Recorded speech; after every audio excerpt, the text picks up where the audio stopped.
नमस्कार. 24 मे schizophrenia awareness day.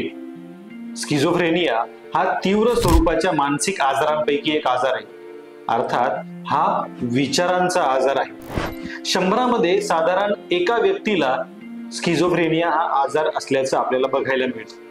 मग याच्यात काय दिसतं तर याचं शुद्ध मराठीमध्ये जर भाषांतर करायचं झालं तर हा भास, भ्रम आणि संशयाचा आजार आहे. वेगवेगळे भास होतात, कानात आवाज येतात, अंगावरून काहीतरी चाललंय असं वाटतं, समोर वेगवेगळ्या आकृत्या दिसतात आणि कोणीतरी आपल्या बद्दल सतत बोलतंय असं वाटतं. वेगवेगळे भ्रम होतात की माझ्यावर सीसीटीव्हीतून वॉच ठेवला जातोय, कोणीतरी माझा पिछा करतो आहे, कोणीतरी माझ्या विरोधामध्ये आहे, माझ्याबद्दल कट कारस्थान करतायत, लोक माझ्याबद्दलच चर्चा करतायत किंवा माझ्या खाण्यात काहीतरी घातलेलं आहे. वेगवेगळे वैचारिक भ्रम निर्माण होतात, संशय येतात आणि मग त्याच्यातून माणसाचं जगणं बदलत चालतं.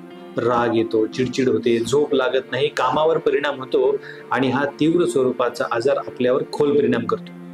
म्हणूनच लवकरात लवकर निदान करणं गरजेचं आहे. 15 ते 25 वयोगटामध्ये जरी याची सुरुवात होत असली तरी आपण जर लवकर निदान केलं आणि लवकर उपचार सुरू केले तर स्किझोफ्रेनियाचा रुग्ण सुद्धा औषधोपचाराने एक छान सामान्य आयुष्य जगू शकतो. म्हणूनच जनजागृती गरजेची आहे स्किझोफ्रेनियाची.